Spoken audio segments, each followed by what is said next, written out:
Et bonsoir à tous, très heureux de vous retrouver en ce dimanche soir pour les points sur les i, 19h, 20h. Merci de votre présence. LPSI pour réagir sur les réseaux sociaux, les points sur les i. Le hashtag est disponible dès maintenant. Bonsoir Yvan Rioufol. Pendant une heure en face de vous, pendant les vacances de Véronique Jacquier, il y a ce soir Marie-Estelle Dupont. Bonsoir. Bonsoir. Merci d'être avec nous. Vous êtes psychologue, clinicienne et auteur. Vous partagez ce plateau pendant une heure jusqu'à 20h, donc en ce dimanche. Voici le sommaire de l'émission de ce soir. Nous parlerons de l'hôpital public qui est à bout de souffle. C'était déjà le cas avant la crise sanitaire. Mais depuis un an, voire 2 ans, ça ne s'est pas arrangé, loin de là. Quelle est la responsabilité de Olivier Véran, des politiques en général? En toile de fond, la vaccination obligatoire des soignants et les départs en nombre. On en parle dans quelques instants, bien sûr, avec nos invités. Les fachos sont-ils de retour? Ce sera le thème de la deuxième partie de l'émission. À entendre la gauche, cette menace fasciste se profilerait même derrière Éric Zemmour. Quel est votre sentiment? Doit-on s'inquiéter du déroulement de la campagne présidentielle? La démocratie est-elle en danger? Je pose la question ce soir à Yvan et Marie-Estelle, bien sûr. Enfin, dans la troisième partie de l'émission, l'entretien de Yvan Rioufol. Yvan reçoit ce soir Bathior, essayiste suisse, romancière, spécialiste de la dimitude. L'Europe protège-t-elle sa culture? Les dirigeants européens sont-ils assez lucides? Faut-il craindre une islamisation de l'Europe? Rendez-vous tout à l'heure pour l'entretien de Yvan Rioufol. Jusqu'à 20h, les points sur les i en ce dimanche soir. Parlons ce soir ensemble de l'hôpital public qui est à bout de souffle. C'est ce que titrait encore cette semaine Le Figaro, Yvan Rioufol. Ce constat est même largement partagé par bon nombre de personnes. Que vous s'inspire-t-il ? Alors, ce que cela m'inspire, c'est la sidération. Parce que nous avons assisté depuis maintenant près de 2 ans à un déploiement gigantesque de l'autorité de l'État en tout point de vue. C'est-à-dire que l'État a déversé des milliards d'euros pour essayer de préserver la France de cette épidémie de Covid. On aurait pu penser que dans ces milliards d'euros, ils allaient d'abord aller à l'hôpital et que l'hôpital allait être préservé précisément de cette instrumentalisation d'une crise sanitaire. Or, l'on s'aperçoit que non seulement l'État s'est immiscé jusqu'à l'excès dans les vies privées, mais qu'il a négligé, dans le fond, de s'occuper de l'hôpital public. C'est même incompréhensible. C'est-à-dire que je me souviens, il y a encore quelques temps, c'était en mars dernier, je crois, le Premier ministre a édicté ces 10 commandements, qui étaient 10 commandements complètement imbéciles, si je puis dire, infantilisant encore davantage les citoyens. Je vais vous citer quelques-uns de ces 10 commandements. C'était « Je ne reçois pas chez moi, je ne me rends pas chez les autres, j'aère régulièrement mon logement, etc. » Donc une succession de normes sanitaires afin de rendre les Français irresponsables de leurs propres initiatives. Et on se rend compte que malgré tous ces éléments-là, malgré tout ce déploiement étatique, l'État a négligé de s'occuper de l'hôpital public. C'est franchement incompréhensible. On ne comprend pas ce qui s'est passé dans l'esprit de ces gens-là, et singulièrement d'Olivier Véran, parce qu'il est le ministre de la Santé, de ne pas avoir vu que dans ces milliards d'euros déversés, et singulièrement pour des cafés et des restaurants, il n'y en a pas eu, ou pas suffisamment. Il y a eu certes quelques argent qui a été donné pour les soignants, mais pas suffisamment visiblement, parce que les soignants, aujourd'hui, on l'apprend, quittent l'hôpital. Vous avez, d'abord, des lits ont été fermés encore en 2020. Il y en a eu 5000 et quelques qui ont été fermés en 2020. Et l'on a appris par le conseil scientifique que 20% des lits étaient inutilisables parce qu'il n'y avait plus de personnel. C'est-à-dire que le personnel, aujourd'hui, fuit, c'est comme ça que je le vois en tout cas, fuit cet hôpital qui a été négligé dans son fonctionnement et qui reste effectivement l'enfant malade, si je puis dire, de cette épidémie, alors que, encore une fois, le pays avait été immobilisé il y a 2 ans, précisément pour faire en sorte que cet hôpital puisse avoir suffisamment de lits de réanimation afin d'accueillir les premiers malades. Or, il y a moins de lits de réanimation et aujourd'hui, les soignants, donc notamment ceux qui refusent de se faire vacciner, quittent le navire. Et Véran est toujours en place. Alors justement, on va en reparler d'Olivier Véran dans quelques instants parce que c'est important. D'abord sur le constat que fait Yvan Rioufol ce soir, Marie-Estelle Dupont, sur cet hôpital public qui est malade. Il parle de stupéfaction. C'est aussi votre sentiment à vous ? En fait, ce qu'il se passe depuis 2 ans, c'est une crise, c'est le moment où le fond refait surface. Et on a simplement une accélération d'un processus qui est là depuis les années 2000. L'hôpital français était au classement de l'OMS en 2000, premier. Aujourd'hui, dans les classements internationaux, puisque l'OMS ne fait plus ce type de classement, on est entre 11e et 26e.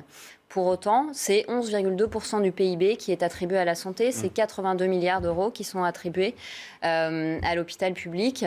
Donc, ce n'est absolument pas un problème d'argent. Absolument pas. C'est d'abord un problème de la manière dont cet argent est alloué. C'est-à-dire que moi, quand j'étais bien avant la crise à l'hôpital en 2008, ma stupéfaction, et j'emploie le même terme effectivement que Yvan, c'est que en arrivant dans ce service, je constate que les soignants, aussi bien les médecins, pour certains d'entre eux, que les paramédicaux, infirmières et aides-soignants, sont en burn-out. Et qu'ils ont environ 30% de leur temps qui est alloué à des tâches administratives, et que les budgets et les milliards d'impôts que nous déversons, c'est-à-dire quand on est contribuable, on donne de l'argent à l'hôpital, mais quand on est patient, on est mal soigné, et quand on est soignant, on est maltraité. Pourquoi ? Parce que l'argent va à des postes administratifs. La Cour était remplie de préfabriqués destinés à accueillir de nouveaux postes administratifs. C'est-à-dire qu'il y a eu en fait 2 moments critiques pour l'hôpital. Ça a été 2005 quand Jean Castex impose la tarification à l'activité qui transforme, en fait on ne se rend pas compte, mais c'est très sournois parce que ça transforme le patient en consommateur. Donc déjà ça fausse la relation avec le médecin. Et puis 2009, la loi Bachelot-HSPT, qui est une loi sur les territoires, la santé et les patients, qui en fait va donner les pleins pouvoirs à la bureaucratie. Sauf que la bureaucratie, elle sait faire des procédures et des réunions, elle sait créer des commissions, elle ne sait rien de la santé. Donc quand un médecin doit opérer quelqu'un, le temps qu'il ait une autorisation de la bureaucratie, la personne est dans un état plus grave. C'est-à-dire qu'on a dégradé aussi bien la gestion des services, qui est devenue chaotique. Les infirmières sont en burn-out, elles ont 4 heures d'ordinateur par jour. Donc quand les patients les appellent, elles ne peuvent pas aller à leur chevet. Une dégradation de la qualité des soins pour les patients qui sont pris dans ce chaos bureaucratique. J'avais un chef de service qui me disait « mais moi, ça fait 3 mois que j'attends que l'administration m'autorise à faire réparer mon imprimante ». Voilà. Et alors, on a des outils pour ça. C'est Chronos et Orbis. Chronos, c'est le logiciel qui va bloquer l'accès d'un médecin à l'hôpital s'il n'est pas dans ses heures de travail. Donc en période de pandémie où il y a des urgences et besoin de renfort, il ne peut même pas rentrer, il faut l'autorisation d'un administratif qui n'est peut-être pas là parce que l'administratif n'est pas contrôlé, lui. Ça, c'est intéressant. Et on va en reparler et on va y revenir. Et je vous reparlerai du deuxième logiciel. Je prendrai quelques minutes pour vous reparler de Orbis, parce que là, vous comprendrez pourquoi ça ne fonctionne pas. Dans quelques instants. Mais vous parliez de Olivier Véran tout à l'heure, Yvan Rioufol. C'est intéressant parce qu'on a quand même un ministre qui est arrivé en pleine crise sanitaire. Il a fallu gérer donc la crise sanitaire d'un point de vue très politique, l'hôpital aussi. J'ai envie de vous demander ce soir d'être un peu indulgent avec lui. Oui, naturellement, j'ai du mal à être indulgent avec lui. Mais je comprends bien, naturellement, qu'il est facile pour un commentateur, assis là où je suis, d'avoir à juger une crise qui avait été une crise imprévisible. Et il faut toujours se mettre à la place, bien sûr, des dirigeants. Et je fais cet effort intellectuel, bien sûr, de me mettre à la place d'Olivier Véran et des dirigeants. Mais il n'empêche, malgré tout, que si j'observe, en tout cas le cas d'Olivier Véran, mais je pourrais parler plus généralement du gouvernement, parce qu'il n'est que le produit du gouvernement, j'observe tout de même que depuis le début, Olivier Véran s'est comporté, de mon point de vue, comme une sorte d'apparatchik. Je passerai rapidement sur ces mensonges initiaux. C'était il y a maintenant près de 2 ans sur les frontières ne servent à rien, les masques ne servent à rien, il n'est pas besoin de tester tout le monde, etc. Enfin, ça a tout de même été quand même des affirmations sur lesquelles il n'est jamais revenu. Il ne s'est pas excusé. Il aurait pu tout de même, à tout le moins, y revenir. Et non, d'ailleurs, je ne passe pas parce que je n'arrive pas à comprendre quelle a été sa brutalité vis-à-vis de tous ces médecins généralistes qui, dès le début, se sont proposés de soigner en urgence avec ce qu'ils connaissaient de leur protocole et de vieilles molécules. Je pense par exemple, naturellement, au fameux professeur Raoult qui est passé vendredi devant un conseil de l'ordre pour avoir à répondre de ces prescriptions d'hydroxychloroquine qui ont été interdites par Véran lui-même après une étude de la revue Nature anglaise qui disait que l'hydroxychloroquine ne valait rien, et on s'est aperçu que cette étude était une étude bidonnée. Or, malgré tout, ce médicament est resté proscrit interdit par Véran lui-même. Je pense également au professeur Perron, qui a été également suspendu de ses activités de la PHP, de l'hôpital public parisien, sous la pression du pouvoir sanitaire représenté par M. Véran. Et j'ai toujours trouvé ça totalement inadmissible. Et d'autant que l'on s'aperçoit aujourd'hui que j'entendais par exemple le professeur Côme, qui, très récemment, cette semaine, dire que face à cette épidémie de Covid, qui naturellement a désarçonné beaucoup de monde, on pouvait également soigner avec de la vitamine D. Attendez, mais c'est tout à fait... C'est quoi cette révélation soudaine? Moi, ça fait maintenant plus d'1 an et demi que je prends de la vitamine D, parce que j'ai bien compris qu'en effet, la vitamine D pouvait également pallier, en tout cas, des insuffisances, et que ceci, alors que tout le corps médical ricanait quand on disait jusqu'alors qu'il ne serait-ce que la vitamine D. Mais je vous donne cet exemple, parce que c'est un exemple dérisoire de ce que ce monde médical n'a pas voulu entendre, pris qu'il était dans une sorte d'hubris de se dire qu'il avait la vérité sanitaire et qu'il fallait faire en sorte que tous ceux qui contredisaient cela étaient considérés comme étant des dissidents. Et surtout, je ne pardonne pas non plus à M. Véran le mauvais sort qui a été fait à ceux des soignants qui étaient en première ligne il y a encore 2 ans, que l'on applaudissait au balcon, qui, parce qu'ils estimaient qu'ils n'avaient pas à se faire vacciner ou qu'ils avaient des reproches à faire au vaccin et qu'ils refusaient les passes sanitaires, ont été éconduits et qui sont aujourd'hui mis à pied. Il y en a aujourd'hui, je termine, oui. Il y en a tout de même aujourd'hui 15 000 et ils n'ont même plus de salaire. Ils sont considérés comme étant des parias, en effet, des parias. Et je trouve tout ceci insupportable. Et c'est pour ceci que je suis sévère, peut-être trop sévère, en tout cas avec M. Véran et plus généralement, bien entendu, parce que Véran n'a peut-être pas les épaules aussi larges, avec cette manière dont le gouvernement a mené cette politique sanitaire-là. J'arrive à vous dans quelques instants, Marie-Estelle Dupont, mais justement, pardonnez-moi, Yvan Rioufol, mais sur le fait que les soignants doivent se faire vacciner pour accueillir des patients dans les hôpitaux dans les meilleures conditions possibles. Je comprends. On ne peut pas leur reprocher ça. Je comprends demander aux soignants de se faire vacciner. Bien qu'il y ait une interrogation sur... En plus, c'est une petite minorité maintenant de soignants qui ne se sont pas fait vacciner. Mais moi, je les entends et je vais vous dire, je les soutiens. D'abord, ils manifestent encore tous les samedis depuis juillet dans les rues. Et je peux très peu encore, oui, ils sont très peu, mais il n'empêche qu'ils sont là. Et je les soutiens non pas tellement parce qu'ils tiennent tête, je les soutiens parce qu'il faut les entendre. Je fais l'hypothèse que ce ne sont pas des irresponsables. Et ce qu'ils posent dans le débat public est à entendre. D'abord, ils posent dans le débat public de savoir quelle est l'utilité de ce pass sanitaire. Moi, vous connaissez ma position. Je trouve que ce pass sanitaire est une régression liberticide. D'abord, j'ai entendu que le gouvernement disait que ce pass sanitaire ne réduisait que de 30% à peu près les risques d'épidémie. Donc, s'il dit 30%, c'est sans doute encore moins. Moi, je pense que le pass sanitaire ne sert plus à rien. Enfin, on pourrait en débattre en tout cas. En tout cas, c'est vraiment une mesure de régression liberticide. Et puis, ils pensent également que les vaccins expérimentaux, encore en phase expérimentale, pour cela, les vaccins à ADN, sont des vaccins sur lesquels on peut encore avoir un certain nombre de doutes, et un certain nombre de doutes notamment sur les effets qu'ils peuvent provoquer. Moi, permettez-moi de citer mon cas. Il y a 3 semaines, Pascal Praud, dans son émission, avait lancé un appel à ceux des vaccinés qui avaient eu des problèmes de post-vaccination. J'ai été, comme mon adresse avait été donnée par inadvertance, mon adresse mail, j'ai été inondé par plus de 1000 ou 1500 maintenant, je ne les compte plus, je ne peux même plus les lire, témoignages de gens qui disaient qu'en effet, après ces vaccins-là, ils ont eu des problèmes, et des problèmes graves, et parfois même avec des morts. Donc, je trouve que quand ce personnel de santé, dedans il y a des médecins, disent qu'ils ne veulent pas se faire vacciner, il faut aussi les entendre. Je trouve insupportable aujourd'hui que l'on ne veuille pas entendre la contradiction et qu'il y ait une pensée unique avec ce leitmotiv qui a été celui du gouvernement de dire il n'y a pas d'alternative. Je trouve que ceci est scandaleux. Marie-Estelle Dupont. Mais d'abord, je pense qu'il faut arrêter de parler de crise sanitaire. Maintenant, c'est une crise politique. En réalité. Sur la question de la vitamine D, moi je m'étais étonnée sur une autre chaîne en août 2020 que la première mesure d'un gouvernement quand il y avait une épidémie ne soit pas de prévenir en distribuant gratuitement à la population de la vitamine D, du zinc et une bonne vitamine C dont on sait qu'elles augmentent les défenses immunitaires, ce qu'on fait tous chez nous à l'arrivée de l'hiver.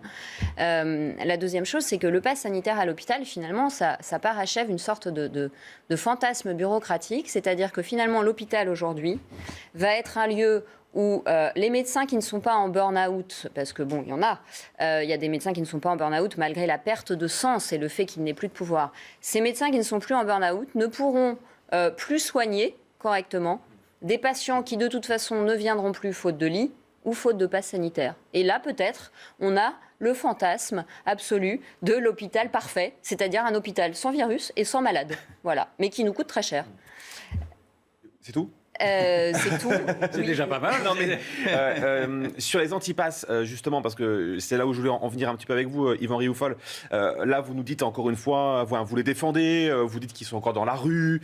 Est-ce que ça risque pas, non, aussi d'alimenter ces thèses complotistes, le complotisme aussi ou pas? Oui, non, mais c'est d'abord, dans les antipasses, ce ne sont pas antivax. Dans les antivax, il y a en effet, vous pouvez trouver des complotistes, vous allez en entendre qui vont vous dire que ces vaccins sont faits pour éradiquer toute une partie de la population qui, par une sorte d'élite mondialisée, qui voudrait éradiquer tous les gens improductifs. Enfin, vous pouvez entendre ça, d'accord.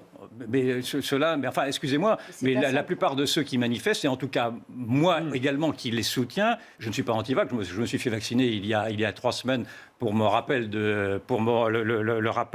du tétanos, pardon. Ah, j'ai vacciné contre la Covid-19. Non, pour le rappel du tétanos. Non, mais j'attends. J'attends encore pour le Covid-19. Non, mais je ne me suis pas fait vacciner, je le dis, je ne m'en cache pas pour le Covid-19, pour les raisons que je vous ai expliquées. Oui, bien sûr. Et parce que j'ai encore une fois, dans l'appréciation du bénéfice-risque, je ne vois pas quel est mon bénéfice pour l'instant. Mais naturellement, on peut me le reprocher, mais pour l'instant, et en plus, je n'aime pas, encore une fois, cette pression politique qui est mise. Mais surtout, je pense qu'il faut entendre aujourd'hui prendre la mesure du risque qui a été celui de ce grand basculement civilisationnel, de mon point de vue, qui a été opéré le 12 juillet dernier avec cette déclaration du président de la République de dire que nous rentrions dans un état hygiéniste avec toute cette mise en place d'un système de surveillance collective, de dénonciation, de traçage numérique qui, de mon point de vue, s'inspire de plus en plus du modèle chinois, du modèle communiste chinois. Je déplore qu'effectivement les contre-pouvoirs n'aient pas alerté. Je vois que le Sénat n'arrive pas à imposer sa volonté encore cette semaine face à la prolongation du pass jusqu'en juillet. Et je trouve qu'en effet, il n'est pas excessif de parler de tyrannie sanitaire à partir du moment où les contre-pouvoirs ne fonctionnent plus, à partir du moment où ceux qui, comme moi, essayons d'émettre des idées un peu divergentes, sont immédiatement considérés comme étant des complotistes ou même des faiseurs de... Quelqu'un a dit de moi que j'avais du sang sur les mains ou des choses comme ça, parce que je ne refusais de me plier à ces dictats-là. Je trouve qu'on est dans une hystérie malsaine qui malheureusement est soutenue, et là je vois bien que je suis minoritaire, qui est malheureusement soutenue par une partie de l'opinion qui se rassure en effet de voir ce déploiement prétendument fait pour protéger les gens. Je ne suis pas sûr d'abord que cela protège à ce point les gens. Le vaccin protège les plus vulnérables, on est bien d'accord avec ceci. Et si j'avais 80 ans, je me serais fait vacciner. Mais je ne vois pas l'intérêt qu'il y aurait à vacciner les plus jeunes. Et je ne vois pas non plus l'intérêt qu'il y a, la décision qui a été prise, à remettre des masques la semaine prochaine à des enfants d'une trentaine de départements au prétexte que l'épidémie repartirait. Je pense qu'il y a un manque de réflexion, il y a un manque d'intelligence sur ce monde sanitaire, sur cet hygiénisme d'État qui me paraît être une sorte de dictature sournoise, de dictature sanitaire sournoise. Je sais bien que ce mot, cette expression est interdite d'emploi, mais je l'emploie parce que je trouve qu'en effet, nos libertés sont maintenant très réellement menacées, en tout cas nos libertés individuelles. Alors, on a commencé cette émission avec l'hôpital public qui est à bout de souffle. Moi, je vous pose une question très simple pour terminer cette partie d'émission ce soir. Comment on sort de cette crise, Marie-Salle Dupont ? Alors, d'abord, je crois qu'il faut effectivement bien entendre qu'il ne s'agit pas d'une dictature, c'est ma seule nuance sanitaire, mais de quelque chose de totalitaire qui dépasse bien la santé, puisqu'au nom de la santé, on a fait des dégâts de santé absolument considérable. 299% quand même d'augmentation des idées suicidaires, des tentatives de suicide et des suicides chez les moins de 15 ans. Donc qu'on arrête de me parler de santé quand on empêche les gens de faire du sport et de sortir de chez eux.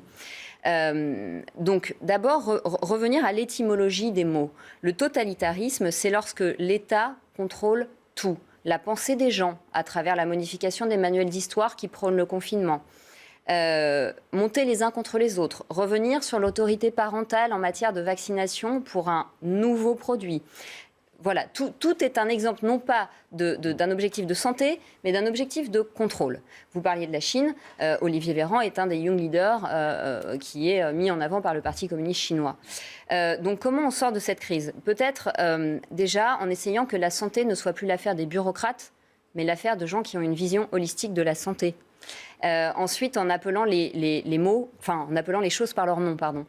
Et puis, je l'espère, en décentralisant la gestion de la santé et en permettant aux médecins qui ont connaissance dans leur patientèle des personnes les plus fragiles, donc les plus à risque de faire une forme grave, puisque le Covid ne touche pas tout le monde de la même manière, d'aller les chercher et de les informer avec pédagogie, des gestes barrières, de l'intérêt de se faire vacciner, etc. Mais ne pas centraliser, ne plus être dans le contrôle. Malheureusement, Yvan Rioufal, pour conclure. Oui, je reprendrai une partie des arguments, donc je ne vais pas les redévelopper qui viennent d'être dits, parce qu'en effet, je pense que l'hôpital souffre de trop de bureaucratie. Je crois qu'il y a 30% de l'activité d'un hôpital est prise par des activités administratives. C'est tout à fait aberrant. Et il y a des expériences dans d'autres hôpitaux où on peut faire baisser ce taux à 5%. Je pense que ce serait un exemple à suivre. Et plus généralement, je pense qu'aujourd'hui, il faut que l'État fasse preuve de plus de modestie et que cet État mama, que cet État nounou, de cet État super mama qui pense pouvoir tout régenter de nos vies, y compris de nos vies intimes, est un État qui est naturellement inefficace. Et on le voit précisément par le fait qu'il n'a pas su gérer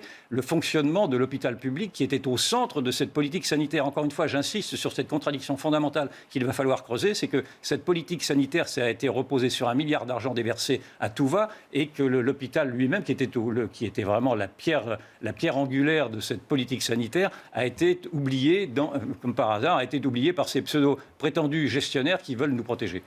Dans quelques instants, le retour des fachos, oui ou non? On se pose la question.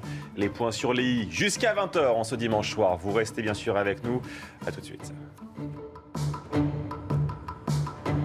Les points sur les i jusqu'à 20h, c'est la deuxième partie de l'émission. Soyez les bienvenus si vous nous rejoignez à l'instant sur CNews avec une question. Le retour des fachos, oui ou non? On se la pose ce soir parce que c'est vrai, à entendre la gauche, la menace fasciste se profilerait surtout derrière Éric Zemmour.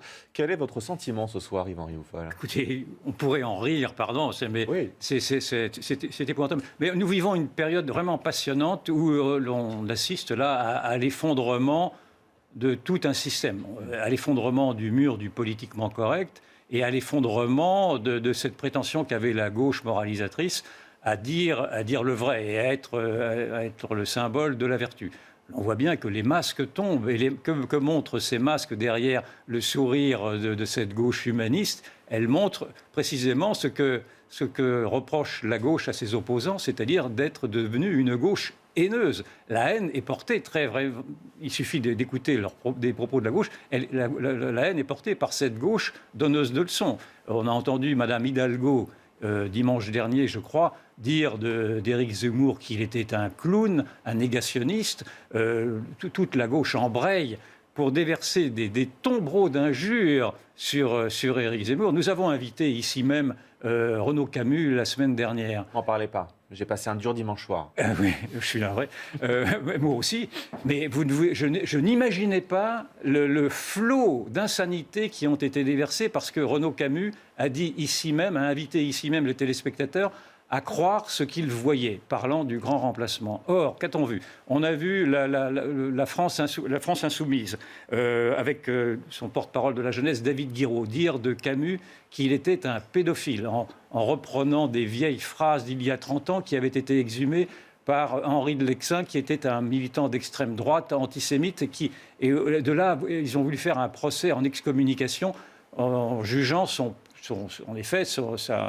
homosexualité qu'il revendique naturellement. Nous avons vu Le Monde, il y a, je crois que c'était mercredi, dire que Renaud Camus était responsable de l'attentat de Christchurch en Nouvelle-Zélande, qui avait fait plus de 50 morts, parce que ce fou furieux avait parlé de grand remplacement, comme s'il avait lu le grand remplacement de Camus, qui n'a pas été traduit en anglais, et qui d'ailleurs n'est pas lu, n'a jamais été lu par quiconque, parce qu'on se rendrait compte que ce qui lui reprochait à Camus n'est pas dans ces livres-là. Nous avons entendu Madame Decoq, une militante historienne, demander au CSA ce que le CSA fabriquait à ne pas vouloir censurer Zemmour, enfin bref, etc. Nous avons vu toute cette gauche intolérante, incapable d'argumenter sur le fond et essayer de faire en sorte que tous ces gens-là, tous ceux qui parlent aujourd'hui avec des mots vrais, en tout cas qui désignent des réalités, singulièrement Zemmour et Renaud Camus, mais Zemmour en particulier, parce que c'est lui qui est en première ligne, d'essayer de les déconsidérer afin de les écarter du débat public. Le secrétaire général du Parti communiste voudrait faire passer une proposition de loi afin qu'ils soient écartés d'une prétention à concourir à la présidentielle. Donc vous voyez que cette intolérance-là est portée non pas par par la droite, qui est grimée comme étant fasciste, mais bien par cette gauche qui est devenue authentiquement fasciste. Marie-Estelle Dupont, est-ce que ce sont les retours des fachos ? La question. Alors, je suis assez d'accord avec ce que dit Yvan Rioufol. J'introduirais juste une nuance sur les accusations de pédophilie. Moi, je ne me prononce pas, parce que je pense qu'il ne faut pas rigoler avec ça, et qu'aujourd'hui, on commence enfin à sortir cette problématique, et qu'il y a 30 ans, c'était tellement banalisé qu'on a laissé des dégâts considérables se faire, et qu'aujourd'hui, ce sont des adultes qui ne peuvent pas se reconstruire. Je le constate dans mon cabinet. En revanche, ce qui est intéressant, c'est la phrase des enfants, c'est celui qui l'a dit qu'il est. Et en fait, on assiste bien à cette gauche qui se croit être l'apanage de la tolérance, de l'ouverture d'esprit, du bien, du pacifisme, qui est en réalité archi-violente, qui utilise ce point de Goldwyn, t'es un fasciste, il est interdit d'interdire, et qui en réalité nie l'altérité, refuse complètement le débat, et dans une projection de sa propre intolérance, et qui finalement fait exactement ce que prescrit, je crois, Staline, en disant, vous savez, quand vous insultez l'autre, quand vous disqualifiez l'autre, ce qui est un mécanisme de la perversion, vous l'obligez à passer un temps fou à se justifier, et tout le temps qu'il passe à se justifier de ne pas être fasciste, évidemment, il ne fournit pas d'arguments qui permettraient un réel débat. Donc là, quand la gauche fait cela, elle est vraiment dans le déni de l'altérité, dans le refus peut-être aussi de voir le retour de bâton qui est en train de se jouer avec la perte de son combat idéologique, puisqu'on se voit avec une gauche qui, au nom du féminisme, veut imposer le voile quelque part. On parle souvent de terrorisme intellectuel, Yvan Rioufol. Est-ce qu'il a fait son temps finalement ? Moi, je pense que le terrorisme intellectuel qui accompagnait cette hégémonie culturelle de cette gauche s'effondre avec la gauche. Mais je reconnais qu'il est encore porté par une partie des médias, une partie du monde culturel et une partie du monde intellectuel, et qu'il impressionne encore, bien entendu. C'est-à-dire qu'il fait encore beaucoup de bruit. Je vous ai cité, par exemple, les bruits assourdissants qui ont été suscités par les prestations de Zemmour ou de Camus. Et donc, cela peut naturellement effrayer les esprits sensibles, les esprits faibles. En tout cas, oui, cela peut encore impressionner. Mais je pense que ce politiquement correct et ce terrorisme intellectuel qui l'accompagne s'écroule sous nos yeux. D'autant plus qu'il s'écroule sous nos yeux, pas simplement par leurs propres mensonges, mais par la force des évidences. C'est-à-dire que maintenant, nous sommes tous les jours confrontés, ici même dans les reportages, aux violences successives contre les policiers. Il n'y a pas un jour aujourd'hui sans qu'on s'aperçoive que les policiers sont pris pour cible, ou des enseignants, ou des individus, ou des gens qui se font agresser dans la rue. Une députée de La République En Marche, très dernièrement, sortant d'un restaurant le soir à Paris, s'est fait également dépouiller. Bref, on voit bien que l'insécurité maintenant est partout, que la déficience d'autorité de l'État est partout. Et pour prendre un exemple que je connais bien, qui est celle de ma ville natale, Nantes, où j'ai commencé dans le journalisme. J'ai fait quand même 8 ans de journalisme localier à Nantes. J'étais même journaliste de faits divers, des chiens écrasés.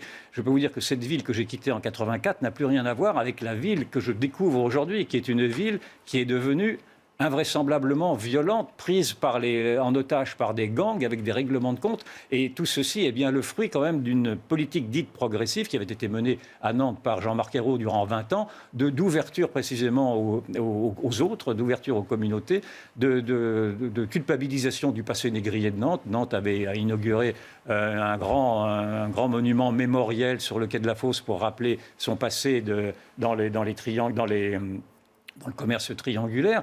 Et tout ceci a eu pour conséquence d'abaisser encore davantage la fierté, dans le fond, nantaise, et de faire en sorte de donner prétexte aux minorités à demander à chaque fois plus de comptes et de privilèges afin de casser cette ville splendide qui est devenue, de mon point de vue, une ville infernale. Et d'ailleurs, j'ai du mal à y retourner. Et donc, voilà, je pense que ce politiquement correct a voulu cacher pendant trop longtemps des réalités qui explosent à la figure. Et aujourd'hui, cette gauche qui est co-responsable, de mon point de vue, qui a accompagné en tout cas ces réalités-là, ne peut pas supporter naturellement d'être mise en cause et ne peut pas naturellement argumenter sur ses propres faiblesses, sinon par l'injure.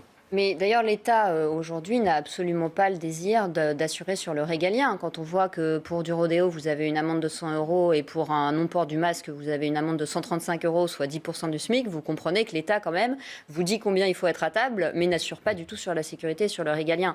Ce qui est intéressant, c'est la contamination des esprits, en fait, depuis très longtemps. C'est-à-dire que depuis déjà 30 ans, quand vous êtes de droite, vous devez commencer par vous déculpabiliser dans votre discours, enfin, vous dédouaner d'être de droite, c'est-à-dire dire « je suis de droite, mais pas trop ». Donc la gauche a déjà réussi à exercer cette sorte de terrorisme intellectuel, et notamment dans les manuels d'histoire, où on parle énormément de la Shoah, ce qui est parfaitement légitime, mais jamais des 100 millions de morts du communisme. Et ça ne choque personne aujourd'hui qu'un parti de politique français s'appelle Parti communiste. Alors que ça fait quand même référence à des horreurs commises au nom d'une idéologie totalitaire. Yvan Rioufol, le déroulement de la campagne, faut-il s'en inquiéter? Et la question de fond aussi, la démocratie est-elle en danger? Il nous reste quelques minutes. En quelques minutes. Oui, moi je m'inquiète du déroulement de la campagne, en tout cas. Je m'inquiète de cette montée de la violence, de l'intolérance et de cette incapacité que montre la gauche, puisque c'est elle qui s'effondre, à argumenter et à répondre aux faits qu'on lui montre. Et je trouve ceci très inquiétant, d'autant que quand je l'entends dénoncer le retour aux années 30, je voudrais qu'elle se plonge dans l'histoire des années 30. Et Simon Epstein avait fait ce livre fameux pour montrer qu'une partie des collaborateurs de Vichy venaient précisément de ces antiracistes-là qui, au nom du pacifisme, n'avaient pas voulu se confronter à la menace nazie. Eh bien, aujourd'hui, vous avez une partie de cette gauche pacifiste qui ne veut pas se confronter à la menace de cet islamisme radical dont nous parlera tout à l'heure Batior. Et c'est une gauche qui devient également par son indifférence, qui devient une gauche collaborationniste également. Donc, d'abord, il est insupportable d'avoir à nouveau à supporter les remontrances de cette gauche prétendument humaniste, qui est une gauche à qui l'on doit une grande partie de ces désastres aujourd'hui que subit la France. Et d'un autre côté, je pense que les Français eux-mêmes en ont soupé. Il suffit d'ailleurs de voir à quel point ils rejettent précisément toutes ces intimidations, on a soupé de ces rappels à l'ordre et qu'ils veulent aussi, ils ont bien raison, reprendre leur destin en main. Pour conclure, on dit souvent que la démocratie est en danger. Yvan Rioufol le dit aussi très souvent, les mots ont de l'importance, c'est aussi votre sentiment? Je crois justement que mal nommer les choses, c'est ajouter du malheur au monde. C'était l'écrivain Camus qui disait cela. Et donc, accuser à tort et à travers de fascisme tous ceux qui ne sont pas d'accord avec vous, encore une fois, c'est refuser le débat. Je rappellerai simplement que le pass sanitaire, le projet de loi d'obligation vaccinale ont été portés devant les chambres par la gauche. Merci beaucoup. Vous restez bien sûr avec nous. Dans quelques instants, c'est votre invité, votre entretien, Yvan Rioufol. Nous recevons Batior, ça veut dire fille du Nil en hébreu. Elle sera avec nous jusqu'à 20h. Essayiste suisse, romancière, spécialiste de la dimitude. On a beaucoup de questions à lui poser. Ce sera dans quelques instants. Les points sur les jusqu'à 20h en ce dimanche soir. Vous restez bien sûr avec nous. À tout de suite.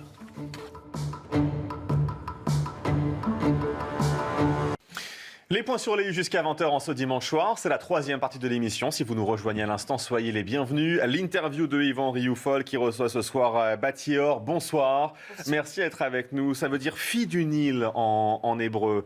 C'est très joli. Merci d'être avec nous ce soir. Vous êtes essayiste suisse, romancière, spécialiste de la dimitude. On va bien sûr longuement en reparler avec Yvan Rioufol dans quelques instants. Je rappelle juste votre dernier roman, Batior, ça s'appelle Élie. C'est publié chez Les Provinciales. Et puis aussi, on peut lire votre dernier essai, L'Europe et le spectre du califat, également chez Les Provinciales. Merci d'être avec nous donc ce soir sur CNews. Pourquoi avoir invité ce soir Batior, Yvan Rioufol? D'abord parce que je connais Batior depuis maintenant 20 ou 30 ans. J'ai une admiration folle pour cette authentique résistante. C'est une femme très courageuse, une femme qui a été marginalisée en France par une partie des médias qui ne veut pas l'entendre quand elle nous met en garde contre la faiblesse de l'Occident face à l'islamisme radical. C'est une femme qui dérange et pour cette raison-là, vous êtes la bienvenue ici parce que vraiment vous avez des choses à dire et vous avez des choses qui sont en plus des choses à dire qui sont documentées.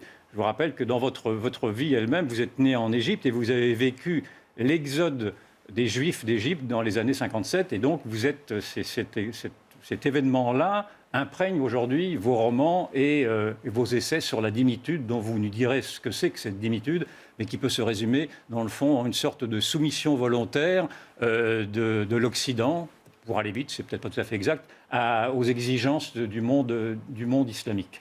Ma première question, et c'est une question d'actualité dont on a parlé tout à l'heure, c'est qu'on a vu que le Conseil de l'Europe avait promu cette semaine le hijab en le montrant comme un symbole de liberté. Naturellement, cette campagne a beaucoup irrité, mais comment interprétez-vous cette campagne qui ressemble beaucoup, en effet, à une sorte de dimitude, de soumission à un ordre islamique? Oui, permettez-moi de dire tout d'abord que la dimitude n'est pas une soumission volontaire. Elle est la suite, elle est la conséquence d'une guerre qui est le djihad et qui est très importante parce que nous sommes maintenant dans une situation de djihad globalisé et le djihad a plusieurs manières de se manifester et peut être fait. Donc maintenant, c'était pour l'Europe dans tous les cas, c'est un djihad pacifique. Et l'Europe s'est soumise en effet à ce djihad pacifique. Un djihad pacifique. Voilà. Ça. Mais pour les autres peuples de la dimitude qui ont été conquis sur 3 continents, parce que le djihad s'est étendu sur 3 continents, dont une grande partie européenne, les populations de la dimitude ont été soumises par la guerre, et une des guerres les plus féroces qui soit. Donc, qui comptait aussi de nombreux génocides, parce qu'à l'époque, de toute façon, quand on faisait des guerres, on faisait aussi beaucoup de génocides. On n'avait pas encore les lois de Genève, n'est-ce puisqu'on pas? en est là, avant de répondre à ma question, puisque vous avez commencé par la dimitude, donnez-nous une définition presque juridique de ce qu'est la dimitude pour que l'on comprenne bien de quoi l'on parle. Ah oui, c'est très important parce qu'en fait, maintenant, ce qu'on appelle les souverainistes en Europe et les mouvements qui combattent pour maintenir leur culture et leur liberté sont en fait en train de se battre contre la dimitude. Mais ils ne le savent pas parce qu'ils ne connaissent pas les lois de la dimitude, ils ne connaissent pas l'histoire de la dimitude et par conséquent, ils ne réalisent pas de fait les buts vers les buts auxquels ils aspirent en se battant pour la liberté. Il est très important, en ce moment de djihad globalisé et de dimitude également qui s'étend, il est très important que les populations, les mouvements souverainistes prennent conscience de ce que c'est que la dimitude pour qu'ils comprennent contre quoi ils se battent. Quelle est la définition qu'on pourrait apporter à cette dimitude-là, très précisément? Voilà. Alors, la dimitude est la conséquence des lois du djihad. Parce qu'on compare souvent le djihad avec les croisades, c'est pas du tout pareil. Les croisades, c'était des guerres circonstancielles. Le djihad est une guerre qui a une idéologie théologique et des lois théologiques aussi, qu'on peut pas mener n'importe comment. Et qui, on a fini depuis très longtemps avec les croisades, par exemple, mais avec le djihad, ça continue depuis 13 siècles. Et ça n'a pas été aboli encore, puisque nous voyons encore le djihad en Afrique. Et le djihad pacifique en Europe, enfin pas toujours pacifique parce qu'il y a il y a quand même du terrorisme qui fait partie aussi du djihad. C'est une des tactiques, la sécurité des populations non musulmanes, mécréantes, qu'on veut faire rentrer dans le système de la dimitude. Alors qu'est-ce que c'est quand le djihad est triomphant sur une terre une terre non musulmane, eh bien ces populations sont soumises à certaines règles qui sont inscrites dans la charia et qui sont d'ordre théologique. Qui se réfèrent à des hadiths, à des opinions de Mahomet, selon la littérature, n'est-ce pas, la littérature traditionnelle. Beaucoup de musulmans rejettent tout cela. Et ce n'est pas maintenant, ce n'est pas accepté par l'ensemble du monde musulman.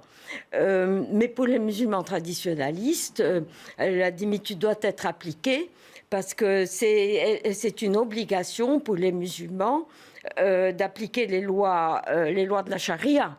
Et qui sont parfaites, qui expriment la justice d'Allah, et donc elles doivent être appliquées. Donc voilà. Alors le conflit que nous avons aujourd'hui, c'est d'abord sur le plan du djihad et sur le plan de la dimitude, parce que les peuples dhimmis, donc soumis aux lois de la dimitude, qui sont dans la charia, doivent être soumis à l'islam. D'accord. Et donc, je reviens à ma question initiale. Oui. Cette initiative du Conseil de l'Europe de promouvoir le hijab, le voile islamique, est-ce que cela fait partie, dans le fond, d'une expression de cette dimitude dont vous nous avez expliqué les ressorts?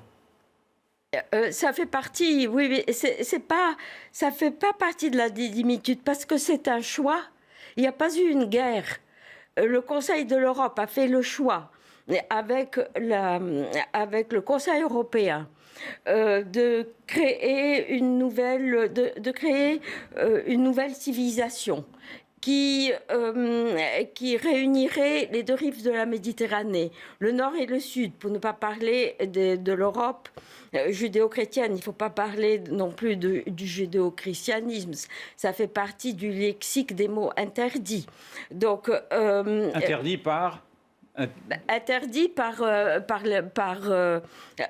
monde musulman qui n'accepte pas que le judéo-christianisme, parce qu'il considère que le christianisme est une déformation de l'islam, mais que ce n'est pas que le judaïsme n'est pas qui n'est pas issu du judaïsme. Voilà, donc c'est le choix du Conseil de l'Europe et de l'Union européenne, c'est de refuser à tout prix les guerres, après les 2 guerres mondiales, d'établir la paix, et donc la paix avec le monde musulman. Et comment établir la paix avec le monde musulman? Par une hybridation des civilisations ou des populations européennes avec le monde musulman. Et ce que nous voyons maintenant, c'est cette hybridation, cette fusion, cette symbiose de ces civilisations, afin aussi d'entrer dans le monde de la globalisation. Et alors, ceci nécessite la destruction de la notion de la notion d'État-nation. Il faut détruire les nationalismes pour pouvoir permettre l'accueil de l'autre, de l'altérité, donc le monde musulman en Europe. Et c'est ce que fait le Conseil de l'Europe en acceptant le hijab. Donc accepter cette altérité, s'ouvrir à l'arrivée de l'islam en Europe pour transformer l'Europe, la libérer du judéo-christianisme, comme disaient les nazis, qui étaient opposés au judéo-christianisme. Et donc, aller dans le mouvement qui a été commencé en 1974-73. C'est ça. Vous expliquez qu'en 1973-74, après la crise pétrolière, enfin, vous allez me dire si je résume mal, l'Europe, dans le fond, a acheté sa sécurité pétrolière, mais sa sécurité tout court, en faisant des concessions unilatérales au monde musulman. C'est bien ceci, à travers des textes, parce qu'on vous reproche beaucoup d'être complotiste. Voilà les textes. Voilà une lettre de Mesmer, ici, sur le papier Rabia, qui décrit ce que je veux vous dire, je termine. Ce que je veux vous dire, c'est que votre analyse n'est pas une analyse intellectuelle, c'est une analyse factuelle. C'est-à-dire que vous regardez les textes qui ont été produits. C'est bien ceci. Voilà. Alors, et ma question est, pourquoi est-ce que l'on refuse d'abord de vous entendre, et pourquoi l'on refuse de lire ces textes-là? Parce que tout est parce que je les ai lus, ces textes, en effet, et tout est dedans, tout est inscrit déjà. Et donc, expliquez-moi pourquoi, si vous avez une explication, à ce déni, à cet aveuglement-là. Mais parce que l'Union européenne et le Conseil de l'Europe s'opposent au mouvement souverainiste. Toute cette politique de fusionnement qui a été établie par différents instruments qui sont très importants. Alors ça, ce que vous nous montrez, c'est l'ICESCO, c'est ça? Non, ça c'est le dialogue entre les peuples et les cultures dans l'espace euro-méditerranéen, qui a été à la base de la fondation Anna Lindh, qui était une très importante fondation, qui a déterminé, dans ce texte-là que je conseille de lire, le formatage culturel de l'Europe dans laquelle nous vivons maintenant. Tout ce que les mouvements souverainistes dénoncent aujourd'hui est indiqué là-dedans comme politique à suivre. Et quels sont les instruments qu'il faut appliquer, poursuivre, pour formater les populations européennes et les amener à modifier leur comportement et à accepter, pour la paix, à accepter d'une certaine façon de mourir, d'abandonner leur propre culture et de fusionner dans la mixité avec le monde arabo-musulman. De fusionner dans une sorte de multiculturalisme. Dans le fond, Voilà, on peut dire que le voilà. multiculturalisme est un peu l'argument central qui permet cette grande fusion des civilisations. Mais c'est bien ceci. Hein. Oui, c'est le multiculturalisme, c'est le relativisme des valeurs. Par exemple, c'est le le directeur général de cette fondation qui a déclaré en 2004, j'ai oublié son nom, c'est un nom allemand un peu compliqué, qui a déclaré en 1944 qu'on ne devait plus parler de la culture française ou allemande, mais de l'expression culturelle en France, en Allemagne. Je vous dis cela parce que j'ai remarqué que ce point avait été soulevé ici à CNews et que Mathieu Bock-Côté s'indignait à ce sujet. Mais c'était inscrit là-dedans, déjà en 2004. Oui. Oui, il faut lire ces textes. Il faut lire tous ces textes qui sont très importants. Je les cite dans mon livre que vous avez cité. Il y a ici en particulier l'Alliance des civilisations, également, qui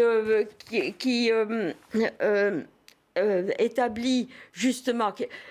qui établit ce fusionnement entre le monde, parce que c'est son but, ils le disent dans leur prologue, l'alliance et la fusion entre le monde musulman et le monde occidental pour empêcher le conflit des civilisations. C'est ça. Contre ce que disait donc Huntington. Voilà, donc ça, ces éléments sont très importants. Et est-ce que l'Occident, malgré tout, a des forces intimes pour résister, enfin, l'Occident. Mais il ne veut pas résister. Je ne parle pas non pas les structures occidentales représentées par l'Union européenne. Vous avez expliqué qu'en effet, elles étaient faibles. Mais est-ce que vous ne pensez pas qu'au cœur même des peuples occidentaux, des peuples européens, il y a cette résistance qui pourrait intercéder? Il y a en Italie, il y a en Hongrie, il y a en Pologne. Oui. La Hongrie qui, pendant 2 siècles, a été occupée par les Ottomans. Il y a, bien sûr, il y a dans différents pays. Et en France, vous voyez en France? En France, oui, bien sûr, il y a en France maintenant. Donc, il y a ces mouvements-là, mais ils sont extrêmement combattus, comme moi j'ai été combattue, comme j'ai été criminalisée, vilipendée, mise au banc de la société. Donc, bien sûr, c'est un combat à mener si l'on veut maintenir nos valeurs, les valeurs du judéo-christianisme, de liberté et d'égalité des êtres humains. Je dois dire que beaucoup de musulmans nous rejoignent dans ce combat, parce que c'est un combat pour des valeurs universelles. Donc, c'est important de comprendre que ce monde de mixité et comment dire, dictatoriale de l'Union européenne n'est pas approuvé par l'ensemble des musulmans, bien au contraire. Marie-Estelle, vous avez une question? Je vous en prie, merci à vous, au contraire. Ce qui est intéressant, c'est d'observer que finalement, le mécanisme là qui se met en place, on peut faire des parallèles avec la manière dont la dictature sanitaire s'est instaurée, puisque en fait, le prérequis de base, c'est la peur. Quand on a peur de la guerre, on a peur du virus, on se soumet avant même d'avoir combattu. En fait, on nous parle de guerre pour le Covid, mais on est allé se coucher. Hein. On ne s'est pas battu en réalité. Et donc, à partir du moment où les gens ont peur, sur un terreau en plus en Occident, où quand même depuis 30 ou 40 ans, on a remplacé les valeurs, notamment les valeurs de la liberté, de la transmission aux enfants, etc., par le confort à tout prix, la sécurité à tout prix, être rassuré sur ma peur de la mort, être rassuré sur ma peur du chômage, être rassuré.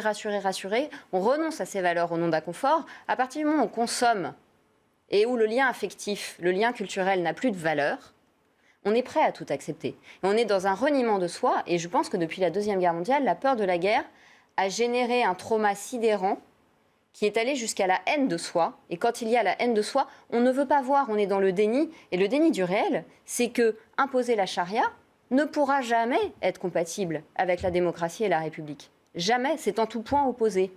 Voilà. Et donc, ce qui fait qu'aujourd'hui, on a fait un exemple, comme j'ai eu ce matin, de femmes qui rentrent dans une salle de sport en demandant que les hommes sortent et qui veulent organiser un salon du mariage musulman où les hommes sont interdits. Mais imaginez une seconde qu'on organise un salon du mariage sans femmes. Alors, c'est peut-être la fin du divorce, un salon du mariage sans hommes et un salon du mariage sans femmes. Imaginez qu'on organise un salon, un événement, une salle de sport interdite aux femmes. Le tollé. C'est-à-dire qu'on a fait une boucle complètement délirante en Europe où, au nom du féminisme, on est en train d'imposer la haine de soi et même la haine des femmes. Bathie Eur, pour conclure cette émission ce soir, peut-être un message d'espoir que vous voulez nous faire passer ce soir, parce qu'on a beaucoup été, entre guillemets, négatif quand même jusqu'à maintenant. Peut-être un message d'espoir que vous voulez nous faire passer ? Bien sûr, il faut garder toujours l'espoir parce que il y a beaucoup de mouvements de personnes maintenant qui combattent cet autoritarisme de l'Union européenne, parce que tout est venu de l'Union européenne. Et ce que vous avez dit au sujet de la peur et de la haine de soi fait partie, bien sûr, aussi de la condition de la démitude. C'est très important. Et le message d'espoir, c'est que nous avons beaucoup d'amis dans le monde musulman qui nous soutiennent et que nous pouvons très bien établir la paix avec le monde musulman sans passer par notre autodestruction et la haine de soi et l'autoflagellation. Bathie Eur, merci beaucoup d'être venu ce soir dans Les Points sur les i. Je rappelle votre dernier roman, c'est Élie, publié chez Les Provinciales. Et puis on peut également lire avec intérêt votre dernier essai, le voici à l'écran, L'Europe et le spectre du califat. Merci infiniment d'être venu sur CNews. C'est la fin des Points sur les i en ce dimanche soir, il est pratiquement 20h. Vous pouvez revoir l'émission sur cnews.fr et sur l'ensemble des supports. Merci à tous, bonsoir.